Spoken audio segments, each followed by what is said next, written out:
Hello everyone, welcome back to just needed. আজকের ক্লাসে আমরা প্রিভিয়াস ইয়ার কোয়েশ্চেন আলোচনা করব। আজকে পার্ট 1, এরপরে অনেকগুলো পার্ট আসতে চলেছে। প্রথমে আমরা জেনারেল সায়েন্স নিয়ে আলোচনা করব, পরে বাকি যে পোর্শন রয়েছে জিএস এর সেগুলো একে একে আলোচনা করা হবে। যে কোনো পরীক্ষায় এই প্রিভিয়াস ইয়ার থেকে বেশ কিছু কোয়েশ্চেন রিপিট হয়, তো আজকের ক্লাসটি তোমাদের জন্য অনেক হেল্পফুল হবে। তো তোমরা অবশ্যই শেষ পর্যন্ত ক্লাসটি করবে। চলো শুরু করা যাক। আজকের ফার্স্ট কোয়েশ্চেন, প্রত্যেক ক্রিয়ার সমান ও বিপরীতমুখী প্রতিক্রিয়া আছে, এটি নিউটনের কোন গতিসূত্র থেকে জানা যায়? সঠিক উত্তর কি হবে? অপশন সি, তৃতীয় গতিসূত্র থেকে। আমরা নিউটনের তিনটি গতিসূত্রের কথা জানতে পারি, প্রথম, দ্বিতীয় ও তৃতীয়।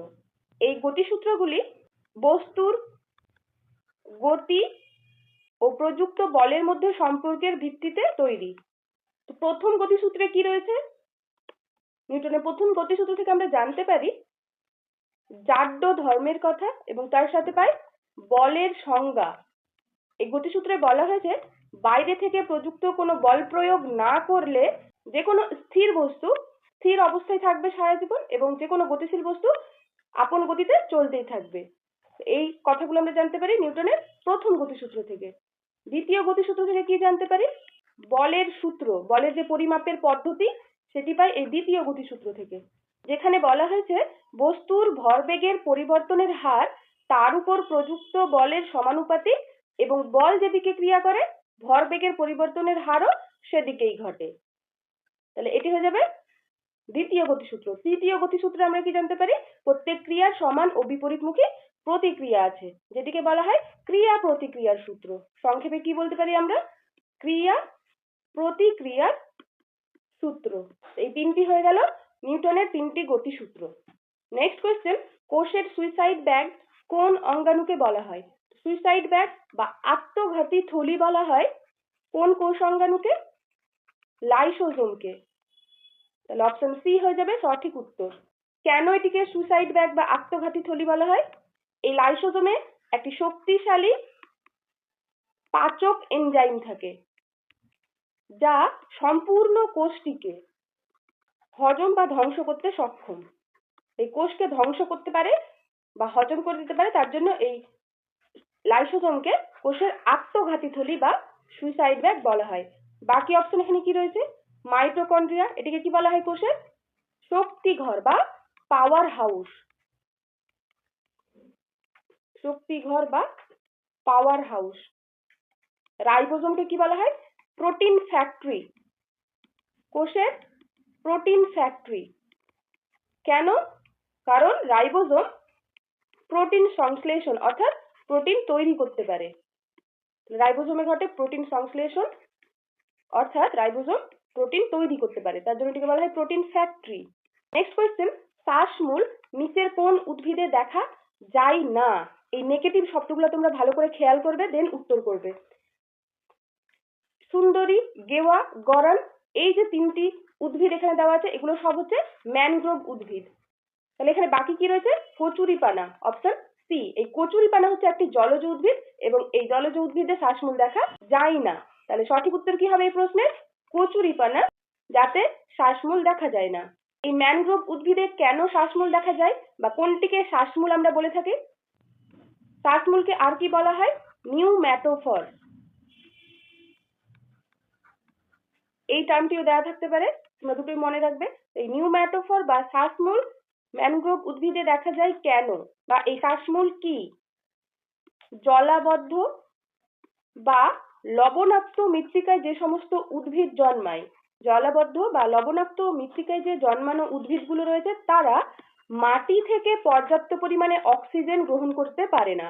তাহলে কি হয়? এই না পাওয়ার জন্য তাদের যে মূলগুলো থাকে সেগুলো উপরের দিকে উঠে আসে, তাদের শেকড় মাটির দিকে না গিয়ে উপরের দিকে উঠে আসে অক্সিজেনের জন্য। এই মূলগুলোকেই তখন বলা হয় শ্বাসমূল বা নিউম্যাটোফর। তো মেইনলি দেখা যায় কি বললাম? ম্যানগ্রোভ উদ্ভিদের ক্ষেত্রে। আর এই ম্যানগ্রোভ উদ্ভিদ বলতে হয়ে যাবে সুন্দরী, গেওয়া, গরান, হোগলা, হেতাল প্রভৃতি। নেক্সট কোয়েশ্চেন, পটাশিয়াম নাইট্রেট এর রাসায়নিক সংকেত কি? তো সঠিক উত্তর এই অপশনগুলোর মধ্যে যাবে KNO3। Option D. পটাশিয়াম বলতে আবার যেন পি ভেবো না, কে, পটাশিয়ামের সংকেত হবে কে, তাহলে পটাশিয়াম নাইট্রেট বলতে হয়ে যাবে KNO3। Next question, thyroxine hormone কোন গ্রন্থি থেকে ক্ষরিত হয়? এই থাইরক্সিন হরমোন ক্ষরিত হয় থাইরয়েড গ্রন্থি থেকে। অপশন ডি হয়ে যাবে সঠিক উত্তর। বাকি অপশনগুলো এখানে কি রয়েছে? পিটুইটারি গ্রন্থি, যেটিকে প্রভু গ্রন্থি বা মাস্টার গ্ল্যান্ড বলা হয়। এই পিটুইটারি গ্রন্থি থেকে TSH thyroid stimulating hormone, ACTH adrenocorticotropic hormone, GH অর্থাৎ growth hormone, LH luteinising hormone প্রভৃতি ক্ষরিত হয়। এখানে যে হাইপোথ্যালামাস রয়েছে এটিকে বলা হয় প্রভু গ্রন্থির প্রভু গ্রন্থি, অর্থাৎ master of the master gland. এই গ্রন্থি থেকে নিঃসৃত হরমোন কোনগুলো? ADH অ্যান্টি ডাইউরেটিক হরমোন, এছাড়া হয়ে যাবে অক্সিটোসিন হরমোন। নেক্সট কোয়েশ্চেন, কোন ভিটামিনের বিজ্ঞানসম্মত নাম ক্যালসিফেরল? ক্যালসিফেরল হচ্ছে ভিটামিন ডি এর রাসায়নিক নাম। অপশন বি হয়ে যাবে সঠিক উত্তর। বাকি অপশনগুলো এখানে দেখে নেব। ভিটামিন এ এর রাসায়নিক নাম রেটিনল, ভিটামিন কে এর রাসায়নিক নাম ফিলিকুইনন, ভিটামিন সি এর রাসায়নিক নাম কি? Ascorbic acid. ভিটামিন ইও আমরা জেনে নিই। ভিটামিন ই এর রাসায়নিক নাম কি? টোকোফেরল। নেক্সট কোয়েশ্চেন, হাইড্রোজেন গ্যাসের সাপেক্ষে কোনটি সত্য নয় বলেছে? তাহলে দেখে নি কি কি অপশনে রয়েছে। এটি হলুদ বর্ণের, স্বাদহীন, দাহ্য নাকি গন্ধহীন। তো এই নয়, হাইড্রোজেন গ্যাস হচ্ছে বর্ণহীন গ্যাস, তাহলে এখানে সঠিক উত্তর হয়ে যাবে অপশন এ, হলুদ বর্ণের। কারণ হাইড্রোজেন গ্যাস হচ্ছে বর্ণহীন একটি গ্যাস, যার জন্য এটি ইনভিজিবল, আমরা চোখে দেখতে পাই না। আর বাকি যে অপশনগুলো রয়েছে, স্বাদহীন এটি ঠিক, হাইড্রোজেন গ্যাস হচ্ছে দাহ্য অর্থাৎ জ্বলে যায় এটিও ঠিক, গন্ধহীন এটিও ঠিক। এছাড়াও পরীক্ষায় আরো একটি প্রশ্ন আছে, সবচেয়ে হালকা গ্যাস কোনটি? তখনও হয়ে যাবে হাইড্রোজেন। তাহলে হাইড্রোজেন হচ্ছে সবচেয়ে হালকা গ্যাস। নেক্সট কোয়েশ্চেন, নিচের কোনটি তরল ধাতু? আমরা ধাতু বলতে সবসময় ধাতুর বৈশিষ্ট্য রূপে জানি যে ধাতু হবে কঠিন, কিন্তু কোন ধাতুটি তরল? তো স্বাভাবিক অবস্থায় তরল একটি ধাতু হয়ে যাবে পারদ। অপশন ডি এখানে সঠিক উত্তর। এই যেখানে বাকি অপশনগুলো রয়েছে তার মধ্যে সোনা, এটি হচ্ছে প্রকৃতিতে মুক্ত অবস্থায় পাওয়া একটি ধাতু। প্রকৃতিতে মুক্ত অবস্থায় পাওয়া যায় কোন ধাতু? সোনা। এই সোনা সাধারণত কারোর সঙ্গে বিক্রিয়া করে না, তাই এটিকে মুক্ত অবস্থায় বা খোলা অবস্থায় পাওয়া যায়। এই ধাতুগুলোর রাসায়নিক সংকেত অনেক সময় পরীক্ষায় আসে। সোডিয়ামের সংকেত Na, সোনা এর সংকেত Au, রূপা এর সংকেত সিলভার অর্থাৎ Ag, পারদের হয়ে যাবে Hg। নেক্সট কোয়েশ্চেন, ত্রিভুজাকৃতি প্রিজমের কয়টি তল থাকে? একটি প্রিজমের 5টি তল। অপশন বি হয়ে যাবে সঠিক উত্তর। ত্রিভুজাকৃতি প্রিজমের 5টি তল, তার মধ্যে 2টি হচ্ছে ত্রিভুজাকৃতি, যে দুটো ঊর্ধ্ব ও নিম্নতল অর্থাৎ উপর এবং নিচে থাকে, আর বাকি যে 3টি রয়েছে সেগুলো হচ্ছে আয়তাকার তল। নেক্সট কোয়েশ্চেন, একটি মাছকে জলের ভেতরে দেখলে তার সঠিক অবস্থান থেকে একটু উপরে দেখা যায়। তো আলোর কোন ধর্মের জন্য এটি ঘটে? সঠিক উত্তর হয়ে যাবে প্রতিসরণ। অপশন ডি, প্রতিসরণের জন্য আমরা যে কোনো জিনিস একটু উপরে দেখতে পাই। যেমন জলপূর্ণ বালতির দিকে খেয়াল করলে দেখা যাবে বালতির তলা কিছুটা উপরে উঠে এসেছে বলে। জলপূর্ণ বালতিতে কোনো লাঠি বা দণ্ড ডুবিয়ে রাখলে দণ্ডটি একটু উপরে উঠে এসেছে বলে মনে হয় এই আলোর প্রতিসরণ ধর্মটির জন্য। নেক্সট কোয়েশ্চেন, প্রাকৃতিক নির্বাচকবাদের প্রবক্তা নিম্নলিখিত কোন ব্যক্তি? প্রাকৃতিক নির্বাচকবাদ অর্থাৎ ন্যাচারাল সিলেকশন এর প্রবক্তা কোন ব্যক্তি? সঠিক উত্তর কি হবে? Charles Darwin. Option D, Charles Darwin তার দ্য অরিজিন অফ স্পেসিস বইয়ে এই প্রাকৃতিক নির্বাচকবাদ বা ন্যাচারাল সিলেকশন এর উল্লেখ করেছেন। বাকি অপশন কি রয়েছে? মেন্ডেলকে কি বলা হয়? বংশগতিবিদ্যার জনক। বংশগতির বিদ্যার জনক, অর্থাৎ ফাদার অফ জেনেটিক্স। ল্যামার্ককে কি বলা হয়? ল্যামার্ক এভলিউশন এবং তার সাথে যে অভিযোজনের ব্যাপার রয়েছে সেই ধারণা দেন। নিউটন গতি ও মহাকর্ষ তত্ত্বের জনক।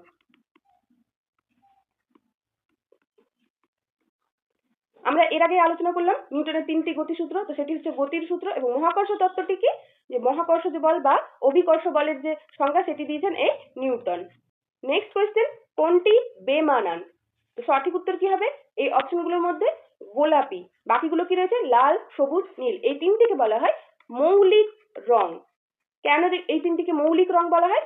কারণ বর্ণালীর এই 3টি রঙের সাহায্যে বর্ণালীর যে কোনো রং প্রস্তুত করা সম্ভব, ফলে এই তিনটি হচ্ছে মৌলিক রং এবং এখানে গোলাপি রয়েছে, এটি বেমানান। নেক্সট কোয়েশ্চেন, বিমানের কাঠামোতে নিম্নলিখিত কোন ধাতু ব্যবহার করা হয়? এই অপশনগুলোর মধ্যে হয়ে যাবে অ্যালুমিনিয়াম, অপশন সি। কেন এই অ্যালুমিনিয়াম ব্যবহৃত হয়? কারণ প্রথমত এটি হালকা, দ্বিতীয়ত শক্তিশালী এবং সহজে ক্ষয়ে যায় না। নেক্সট কোয়েশ্চেন, চাপ প্রয়োগের ফলে বরফের গলে যাওয়া এবং চাপ উঠিয়ে নিলে পরে আবার কঠিন অবস্থায় ফিরে আসার ঘটনাকে কি বলা হয়? সঠিক উত্তর এখানে হবে পুনঃশীলীভবন, অপশন ডি। বাকি অপশনগুলো এখানে কি রয়েছে?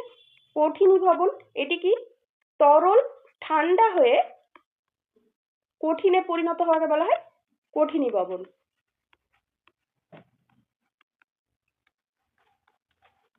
নেক্সট কি রয়েছে? বাষ্পীভবন, তরলে তাপ প্রয়োগ করলে, তরল যদি তাপে বাষ্পীভূত হয়ে যায় বা গ্যাসীয় পদার্থে পরিণত হয় সেটাকে বলা হয় বাষ্পীভবন। ঘনীভবন কি? কোনো গ্যাসীয় পদার্থ যখন ঠান্ডা হয়ে তরলে পরিণত হয় তখন সেটাকে বলা হয় ঘনীভবন। নেক্সট কোয়েশ্চেন, ক্লোরোফিলে নিম্নলিখিত কোন ধাতুটি থাকে? সঠিক উত্তর হবে ম্যাগনেসিয়াম, অপশন সি। এটি হচ্ছে ক্লোরোফিলের প্রধান উপাদান। অনেক সময় পরীক্ষায় আসে ক্লোরোফিলে কি থাকে না, নামের সঙ্গে মিল থাকলেও ক্লোরোফিলে ক্লোরিন থাকে না। নেক্সট কোয়েশ্চেন, সিনেমা হলে প্রজেক্টর রূপে ব্যবহৃত হয় নিম্নলিখিত কোন লেন্স? সঠিক উত্তর হবে উত্তল লেন্স, অপশন বি। তো সিনেমা হলের প্রজেক্টরে ব্যবহৃত হয় উত্তল লেন্স। এই উত্তল লেন্স আর কোথায় ব্যবহৃত হয়? চোখের হাইপারমেট্রোপিয়া সমস্যা হলে, অর্থাৎ কাছের দৃষ্টি ব্যাহত হলে। হাইপারমেট্রোপিয়া কি? কাছের দৃষ্টি ব্যাহত হওয়া। এই হাইপারমেট্রোপিয়া হলে বা কাছের দৃষ্টি ব্যাহত হলে উত্তল লেন্স ব্যবহৃত হয়। এই সিনেমা হলে প্রজেক্টর রূপে কেন উত্তল লেন্স ব্যবহৃত হয়? এই উত্তল লেন্স আলোকে স্বকেন্দ্রীভূত করে এবং তার ফলে ছবি বড়, উজ্জ্বল ও স্পষ্ট হয়। এখানে যে অবতল লেন্স রয়েছে এটি সাধারণত দাঁতের ও চোখের ডাক্তাররা ব্যবহার করে। এছাড়াও মায়োপিয়া অর্থাৎ দূরের দৃষ্টি ব্যাহত হলে এই অবতল লেন্স ব্যবহার করা হয়। মায়োপিয়া হচ্ছে চোখের একটি রোগ যার দ্বারা দূরের দৃষ্টি ব্যাহত হয়, আর এই দূরের দৃষ্টি ব্যাহত হলে বা মায়োপিয়া হলে আমাদের কি দেওয়া হয়? অবতল লেন্স। নেক্সট কোয়েশ্চেন, এলপিজি সিলিন্ডারে কোন পদার্থটি থাকে? এলপিজি সিলিন্ডারে মূলত ব্যবহৃত হয় প্রপেন ও বিউটেন, এছাড়া আইসোবিউটেনও ব্যবহৃত হয়। মূল যেহেতু প্রপেন ও বিউটেন, তাহলে আমরা এখানে প্রপেন ও বিউটেন করবো, তাহলে অপশন সি হয়ে যাবে সঠিক উত্তর। নেক্সট কোয়েশ্চেন, কোন অঙ্গটি স্বয়ংক্রিয় স্নায়ুতন্ত্রের দ্বারা নিয়ন্ত্রিত নয়? সঠিক উত্তর হয়ে যাবে চক্ষু, অপশন সি। বাকি যে অঙ্গগুলো রয়েছে গ্রন্থি, হৃদযন্ত্র, জরায়ু, সবগুলোই এই স্বয়ংক্রিয় স্নায়ুতন্ত্রের দ্বারা নিয়ন্ত্রিত, চক্ষু ছাড়া। নেক্সট কোয়েশ্চেন, লেন্সের ক্ষমতা মাপার একক কি? তো লেন্সের ক্ষমতার একক ডায়োপ্টার, অপশন সি হয়ে যাবে সঠিক উত্তর। বাকি অপশনগুলো কি রয়েছে? ওয়াট, এটি হচ্ছে ক্ষমতার একক। মিটার দূরত্বের একক। সেন্টিমিটার স্বল্প দূরত্বের একক, স্বল্প দূরত্ব মাপতে সেন্টিমিটার ব্যবহৃত হয়। নেক্সট, কোনটি শক্তির একক নয়? সঠিক উত্তর হবে পাস্কাল। অপশন ডি, এটি হচ্ছে চাপের একক, বাকিগুলো শক্তির একক রূপে ব্যবহৃত। নেক্সট কোয়েশ্চেন, নিম্নলিখিত কোন কারণে এইচআইভি সংক্রমণ ছড়াতে পারে? এইচআইভি এই ভাইরাস কোন রোগ ছড়ায়? তো কোনটি ছড়াতে পারে? অপশনগুলো কি রয়েছে?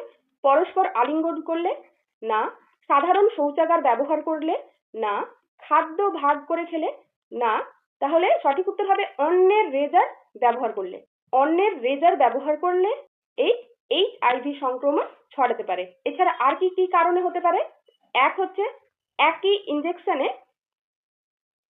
ইনজেকশন নিলে, একই কাঠিতে চুল কাটলে, এই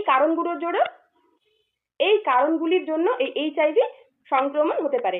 আলিঙ্গন করা, শৌচাগার ব্যবহার করা কমন বা খাদ্য ভাগ করে খাওয়া, একসঙ্গে খাওয়া এগুলোর জন্য নয়। নেক্সট কোয়েশ্চেন, ভাইরাল ইনফেকশন চিকিৎসার জন্য কার্যকারী নিম্নলিখিত কোন ভিটামিন? সঠিক উত্তর হবে ভিটামিন সি। Option A. এই ভিটামিন সি হচ্ছে এক, উন্ড হিলিং, ক্ষত নিরাময়ে সাহায্য করে। ইমিউনিটি বুস্টার, রোগ প্রতিরোধ ক্ষমতা বাড়াতে সাহায্য করে। এই জন্য এই ভাইরাল ইনফেকশনের চিকিৎসার জন্য এটি সাহায্যকারী। বাকি অপশনগুলো কি রয়েছে? ভিটামিন এ, যেটি আমাদের নাইট ব্লাইন্ডনেস কমাতে সাহায্য করে, চোখের জন্য helpful. Vitamin B complex, pellagra, beriberi প্রভৃতি রোগ প্রতিরোধে সাহায্য করে। রক্তাল্পতা এই সমস্ত রোগ প্রতিরোধে সাহায্য করে। ভিটামিন কে রক্ত তঞ্চনে সাহায্য করে। নেক্সট কোয়েশ্চেন, সূর্য ওঠার একটু আগে এবং সূর্য ডোবার একটু পরেও দ্রাঘিমা রেখার নিচে সূর্যকে দেখতে পাওয়া যায়, এর কারণ কি? আমরা এর আগেও একটি প্রশ্ন এরকম আলোচনা করেছি, এখানে আগে বুঝে নিই। এটি হয় আলোর প্রতিসরণের জন্য। অপশন এ হয়ে যাবে সঠিক উত্তর। জল ভর্তি বালতির তলা উপরে উঠে এসেছে বলে মনে হয়, জলপূর্ণ বালতিতে মাছ ডুবে থাকলে উপরে উঠে এসেছে বলে মনে হয়, এই সমস্তগুলো মনে হয় এই আলোর প্রতিসরণের জন্য।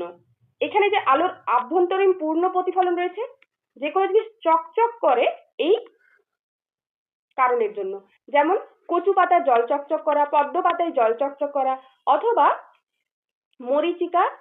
মরুভূমি মরীচিকা দেখতে পাওয়া যায় এই আলোর অভ্যন্তরীণ পূর্ণ প্রতিফলনের জন্য। আর আলোর বিচ্ছুরণের জন্য আমরা রামধনু দেখতে পাই। নেক্সট কোয়েশ্চেন, কোন পদার্থটি জলে দিলে তাপ উৎপন্ন হয়? সঠিক উত্তর হবে কলি চুন। অপশন সি, এই কলি চুন জলে দিলে তাপ উৎপন্ন হয়। নেক্সট, খবরের কাগজ দিয়ে খাবার মুড়লে খাবার দূষিত হতে পারে নিম্নোক্ত কোনটির জন্য? সঠিক উত্তর হবে সীসা। অপশন সি, খবরের কাগজে মোড়া খাবার খেলে সীসা দূষণ ঘটে, খাবার দূষিত হয় সীসার উপস্থিতির জন্য। তো আজকের ক্লাসে আমরা এই 25টি পিওয়াইকিউ আলোচনা করলাম। নেক্সট ক্লাসে আরো বাকি পিওয়াইকিউ গুলো আলোচনা করা হবে। তো তোমরা জাস্ট নিডেড চ্যানেলটি সাবস্ক্রাইব করে পাশে থেকো, লাইক করো ও ফ্রেন্ড সার্কেলে শেয়ার করো, যাতে সবাই এই ক্লাসগুলো উপভোগ করতে পারে। ধন্যবাদ, আজকে আসি।